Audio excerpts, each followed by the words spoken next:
राहुल एक शांत और संजीदा लड़का था। पढ़ाई में तेज, व्यवहार में सरल। उसके माता पिता एक छोटे से गांव में रहते थे और राहुल शहर में रहकर इंजीनियरिंग कर रहा था। हर महीने घर फ़ोन करता, हालचाल पूछता, लेकिन कभी ज़्यादा बात नहीं करता। उसके पिता सख्त मिजाज के थे और माँ हमेशा चाहती थी कि बेटा थोड़ा खुलकर जिए। पर राहुल एक सीमित दुनिया में जीता था। कॉलेज के आखिरी साल में उसकी मुलाकात हुई आर्या से, जो बिल्कुल विपरीत थी। चंचल, हंसमुख और ज़िंदगी से भरपूर। राहुल की ज़िंदगी में जैसे रंग भर गए हों। दोनों की दोस्ती गहरी हुई और धीरे धीरे प्यार में बदल गई। आर्या ने राहुल को ज़िंदगी को महसूस करना सिखाया। उसे बताया कि सिर्फ काम और जिम्मेदारियां ही नहीं, कभी कभी दिल की भी सुननी चाहिए। राहुल अब मुस्कुराने लगा था। उसकी पहली बार ज़िंदगी को अपनी मुट्ठी में महसूस किया था।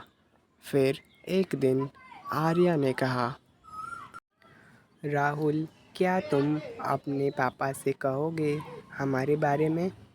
राहुल चुप रहा, फिर बोला, वो कभी नहीं मानेंगे। उन्होंने मेरी शादी के लिए गांव में लड़की देख रखी है। आर्या ने कुछ नहीं कहा, बस मुस्कुराकर बोली, तुम जब चाहो मैं इंतज़ार करूँगी, पर सिर्फ़ उस दिन तक जिस दिन तुम खुद से हार मानोगे। राहुल गांव गया। माँ ने आँखों में आंसू के लिए पूछा, बेटा कैसी है तेरी पढ़ाई? पर राहुल की आंखें भरी हुई थी। उसने कुछ नहीं कहा। वो पिता से बात करना चाहता था, पर हिम्मत नहीं हुई। पिता ने कठोर लहजे में कहा, तेरी शादी अगले महीने है। लड़की देख ली है, ज़्यादा सोच विचार मत करना। राहुल की आंखों में आंसू थे। उसने फ़ोन उठाया, पर आर्या को कॉल नहीं किया। बस एक लंबा मैसेज लिखा और डिलीट कर दिया।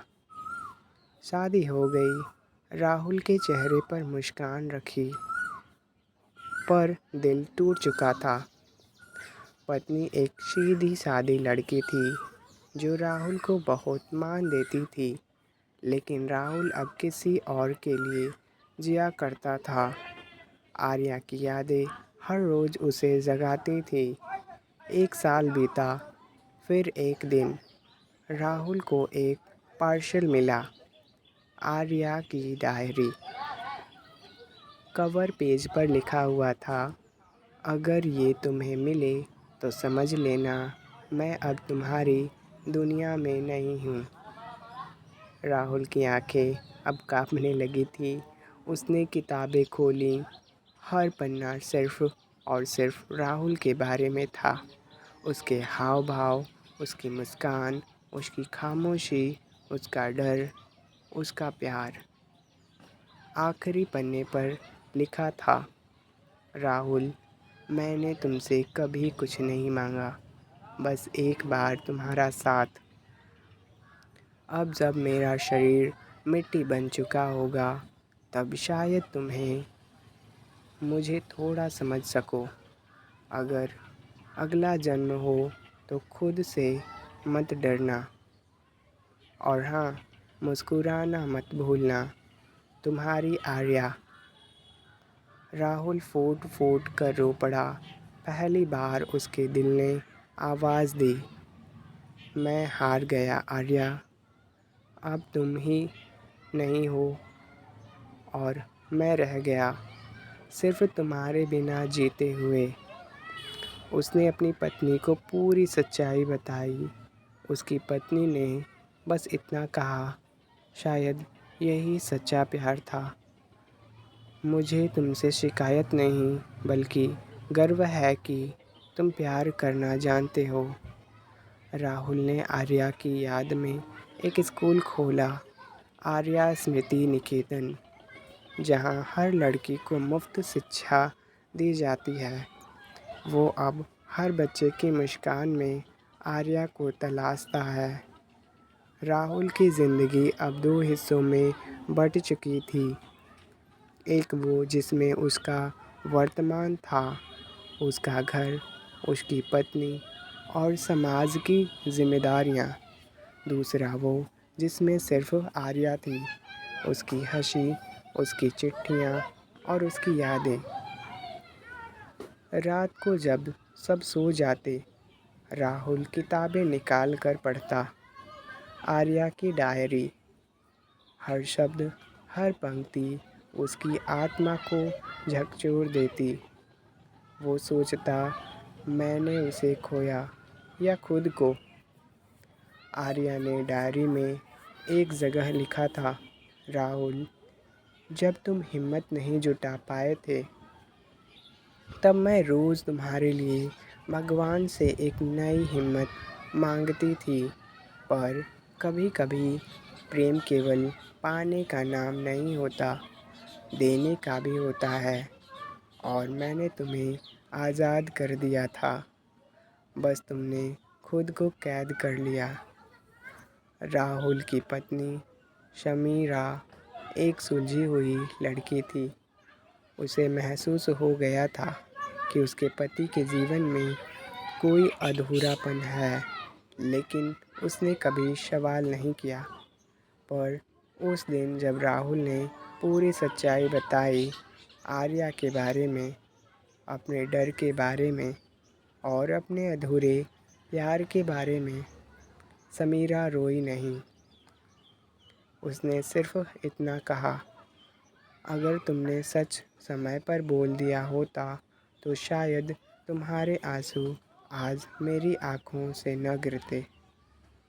पर अगले दिन उसने आर्या की डायरी उठाई, पूरी रात पढ़ी। सुबह राहुल को देखकर बोली, वो लड़की सिर्फ प्यार नहीं थी, वो खुदा जैसी थी। तुमने उसे खोया नहीं, उसने तुम्हें पा लिया था, पर तुम खुद को खो बैठे। एक दिन राहुल आर्या के पुराने घर गया। घर अब वीरान था।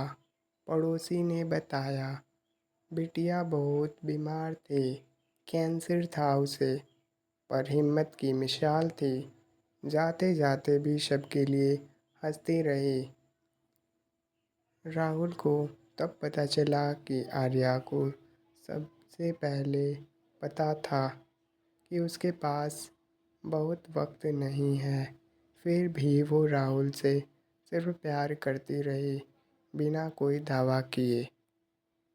एक छोटा सा डिब्बा मिला जिसमें आर्या की एक रिकॉर्डिंग थी। राहुल, अगर तुम ये सुन रहे हो तो इसका मतलब है मैं अब नहीं हूँ, लेकिन मेरी आवाज़ है, मेरी यादें हैं और तुम्हारा प्यार है। तुम जीना मत छोड़ना, अपने सपनों को पूरा करना, ताकि मैं वहाँ से देख सकूँ कि तुम हारे नहीं, जीते हो। राहुल टूट चुका था, लेकिन अब उसके पास जीने की एक वजह थी। आर्या की याद में कुछ ऐसा करना जो उसे अमर बना दे।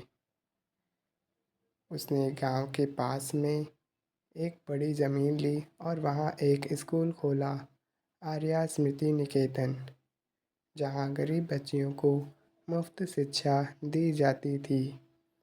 हर साल स्कूल का पहला दिन आर्या के जन्मदिन पर होता और राहुल सभी बच्चों को एक गुलाब देता। वही गुलाब जो कभी वो आर्या को देना चाहता था, लेकिन हिम्मत नहीं जुटा सका। 15 साल बीत चुके थे। अब राहुल एक लेखक बन चुका था। उसने एक किताब लिखी थी, वो आखिरी खत, जो एक बेस्ट सेलर बन गई। एक दिन एक लड़की स्कूल में आई, नाम था आर्या शर्मा। राहुल चौंक गया।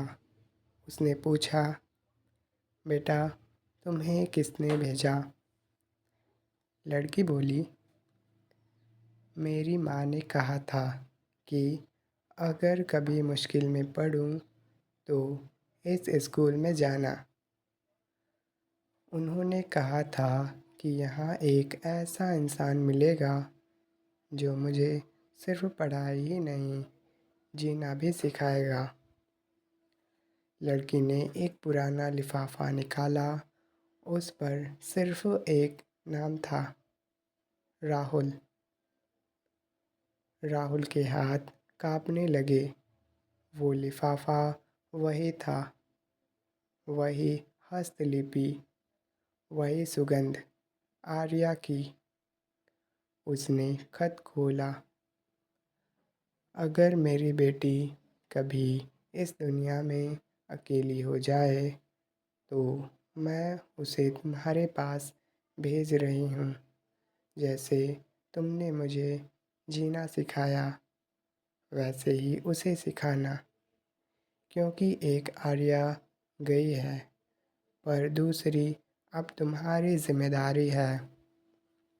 राहुल आंसुओं में मुस्कुराया। वो अब टूटा हुआ नहीं था। अब उसके पास फिर से एक आर्या थी, एक नई शुरुआत, एक नया मकसद। आर्या शर्मा, वह 13 साल की लड़की, बिल्कुल अपनी माँ की तरह थी। मासूम, समझदार और भीतर से बहुत गहरी। राहुल अब स्कूल का प्रधान था, लेकिन जब आर्या उसके सामने आई तो उसे लगा कि जैसे समय पीछे लौट आया हो। पहली रात लड़की ने पूछा, आप मेरी माँ को जानते थे? राहुल ने सिर हिलाया। जानता था नहीं, अब भी जानता हूँ। लड़की बोली, मम्मी हमेशा कहती थी अगर तुम राहुल अंकल से मिलो तो कह देना अब मैं तेरी अधूरी कहानी का आखिरी अध्याय हूँ। राहुल का कलेजा काँप गया। उसने आर्या को गले लगा लिया, जैसे बरसों बाद बिछड़ा कोई अपना वापस आ गया हो। राहुल की पत्नी समीरा अब इस स्कूल की देखरेख में उसकी सहयोगी बन गई थी। उसे कोई जलन नहीं थी आर्या से, बल्कि एक सम्मान था। उसने राहुल से कहा, अगर तुम्हारे जीवन में वह अधूरापन ना होता तो शायद आज यह स्कूल, ये बच्चियाँ और यह आर्या सब अधूरे रह जाते। मुझे गर्व है कि तुमने एक अधूरी मोहब्बत को पूरे समाज की सेवा बना दिया। समीरा ने आर्या को माँ की तरह अपनाया और उसकी परवरिश में कोई कमी नहीं छोड़ी। समय बीतता गया। आर्या अब 18 साल की हो चुकी थी। वो जानती थी कि उसकी माँ कौन थी, राहुल कौन है, लेकिन पिता कौन थे ये उसे नहीं बताया गया था। एक दिन उसने राहुल से पूछा, क्या आप मेरे पापा को जानते थे? राहुल चुप रहा। कुछ देर बाद बोला, तुम्हारी माँ ने कभी उनका नाम नहीं बताया, लेकिन अगर तुम चाहो हम मिलकर ढूंढ सकते हैं। और तभी एक दिन स्कूल में एक लेखक का कार्यक्रम हुआ, जिसमें आया एक लेखक, अभिनव त्रिपाठी। वो आर्या को देखते ही ठहर गया, आँखों में नमी और होंठ काँपते हुए बोले, तुम्हारा नाम आर्या? वो आर्या की माँ का कॉलेज फ्रेंड था। बहुत प्यार करता था उससे, लेकिन आर्या ने कभी स्वीकार नहीं किया था।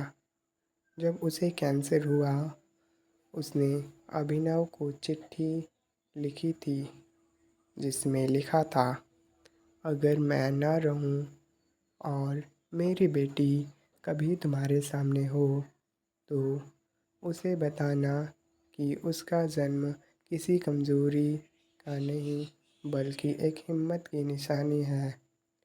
राहुल समझ गया कि आर्या की बेटी का पिता कोई और नहीं और ये उसका अतीत नहीं बल्कि आर्या की नई पहचान का हिस्सा है। राहुल अब 50 साल का हो चुका था। एक दिन वो मंदिर गया और एक शांत कोने में बैठ गया। उसने भगवान से कहा, मैंने आर्या को नहीं बचा सका पर उसकी याद को ज़िंदा रखा। मैंने उसे खोया पर खुद को पा लिया। क्या अब मैं माफ़ हूँ? तभी मंदिर के पुजारी ने आकर एक पत्र दिया जो किसी अजनबी ने मंदिर में छोड़ रखा था, जिसमें लिखा था, राहुल, अगर तुम ये पढ़ रहे हो तो जान लो, मैंने तुम्हें कभी नहीं छोड़ा था। मैं हमेशा तुम्हारे साथ थी, हर उस लड़की की हंसी में जो तुमने पढ़ाई, हर उस आंसू में जो तुमने सुखाया और हर उस ख्वाब में जो तुमने किसी आँख में जगाया। तुम माफ़ हो, नहीं, तुम पूज्य हो। तुमने अधूरेपन को मुकम्मल बना दिया। अब मैं मुक्त हूँ और तुम भी। तुम्हारी आर्या।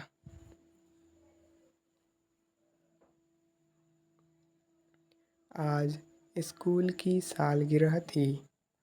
आर्या अब एक डॉक्टर बन चुकी थी और वही स्कूल में बच्चियों को स्वास्थ्य शिक्षा देने आई थी। राहुल स्टेज पर आया। उसके साथ शमीरा और आर्या खड़ी थी। राहुल ने भाषण में कहा, इस स्कूल का नाम आर्या है क्योंकि वह सिर्फ एक लड़की नहीं थी, वह एक सोच थी। वह मेरी ज़िंदगी का अधूरा गीत था जिसे इस स्कूल ने संपूर्ण गाथा बना दिया।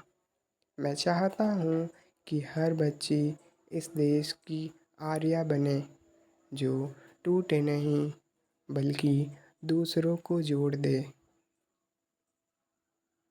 सच्चा प्यार मरता नहीं, वो पीढ़ियों तक लोगों को जीना सिखाता है। वो खत जो कभी लिखा गया था अब एक किताब बन गया है और वो किताब अब एक परंपरा बन चुकी है। डॉक्टर बन चुकी आर्या शर्मा अब राहुल और शमीरा के साथ रह रही थी। वो केवल डॉक्टर नहीं, एक सामाजिक कार्यकर्ता भी बन चुकी थी। माँ की डायरी से प्रेरित होकर वह आर्या हेल्थ मिशन शुरू करना चाहती थी, जिसमें गांव की लड़कियों को मुफ्त स्वास्थ्य सेवाएं मिल सकें और उन्हें मेंस्ट्रुअल अवेयरनेस, मेंटल हेल्थ और सेल्फ डिफेंस जैसे विषयों पर शिक्षित किया जाए। राहुल ने कहा, तेरी माँ ने मुझे जीना सिखाया और तू अब मुझे उड़ना सिखा रही है। अब स्कूल और अस्पताल मिलकर एक केंद्र बन चुके थे, एक नई क्रांति का केंद्र। एक दिन आर्या शर्मा को एक मेल मिला। एक पुराना रिकॉर्ड जो उसकी माँ के कैंसर ट्रीटमेंट क्लिनिक से आया था। उसमें लिखा था, पेशेंट आर्या सिन्हा ने इलाज के अंतिम दिनों में एक सीक्रेट डॉक्यूमेंट जमा कराया था जिसमें उनकी वसीयत थी। हम कानूनन अब उनकी बेटी को सौंप रहे हैं। वसीयत का एक हिस्सा था, मेरी सारी किताबें, डायरी और नोट्स मेरे राहुल को दे दिए जाएं। मेरी बेटी को राहुल और समीरा पालें क्योंकि वे मेरी रूह को सबसे पहले पहचान पाए थे। और मेरी अस्थियाँ गंगा में प्रवाहित नहीं, स्कूल के आंगन में किसी बरगद के नीचे रखी जाए ताकि मेरी आत्मा वहीं बसे जहाँ ज्ञान और प्रेम मिले। आर्या की आंखों से आंसू बह निकले। उसने राहुल से कहा, मुझे गर्व है कि मेरी माँ ने आपको चुना। अब मैं जानती हूँ कि उन्होंने क्यों कहा था, राहुल से ज़िंदगी मिलेगी। आर्या स्मृति निकेतन अब सिर्फ स्कूल नहीं रहा। अब उसके 3 और ब्रांच खुल चुके थे, झारखंड, उड़ीसा और मध्य प्रदेश में। आर्या शर्मा और शमीरा ने मिलकर महिलाओं की शिक्षा और आत्मनिर्भरता के लिए एक एनजीओ बनाया, शब्द और शक्ति, जहां हर औरत को अपने सपने लिखने और उन्हें पूरा करने की आज़ादी दी जाती थी। राहुल अब लेखक नहीं, प्रेरणा के प्रतीक बन चुके थे। उनकी आत्मकथा, वो आखिरी खत, अधूरेपन से अमरता तक 12 भाषाओं में ट्रांसलेट हो चुकी थी। राहुल की पत्नी समीरा अब 55 साल की हो चुकी थी। वो शांत स्वभाव की लेकिन दृढ़ नारी थी। एक दिन उसने अपनी डायरी में राहुल के नाम एक नोट लिखा जिसे वो पढ़ न सका जब तक समीरा इस दुनिया से विदा नहीं हो गई। उस नोट में लिखा था, राहुल, मुझे कभी तुमसे जलन नहीं हुई क्योंकि मैंने तुम्हारे भीतर आर्या को नहीं, इंसानियत को देखा। तुम दोनों ने जो प्रेम किया वो दुर्लभ है और मैंने खुद को सौभाग्यशाली समझा कि उसमें एक किरदार बन सकी। अब जब मेरी बारी हो तो मेरी अस्थियाँ भी उसी बरगद के नीचे रखना, क्योंकि मैं भी वहीं रहना चाहती हूँ जहाँ प्रेम अमर हो गया है। समीरा। बरगद के नीचे अब 2 कलशे रखे थे, एक में आर्या की अस्थियाँ और एक में समीरा की। राहुल अब 70 वर्ष पार कर चुका था। राहुल के स्कूल में एक नई बेंच पास हो रही थी। स्टेज पर आर्या शर्मा खड़ी थी। राहुल को स्टेज पर बुलाकर बोली, जिसने मुझ में एक बेटी देखी, जिसने मेरी माँ को अमर कर दिया और जिसने मुझे जीना सिखाया, उड़ना सिखाया, मैं उन्हें नहीं एक शब्द कहूँगी। मैं कहूँगी, राहुल जी, आप मेरे लिए मेरे माँ बाप दोनों हैं और मेरी आत्मा के पहले अध्यापक। राहुल की आँखों से आंसू गिरे, लेकिन इस बार दर्द के नहीं, पूर्णता के। कभी कभी आखिरी खत एक पूरी किताब बन जाता है और उस किताब के शब्द कई पीढ़ियों का रास्ता बनाते हैं। यह कहानी भी अब एक व्यक्ति की नहीं, एक विचार की हो गई है। प्यार जो शिक्षा में बदला और शिक्षा जो समाज को बदल गई।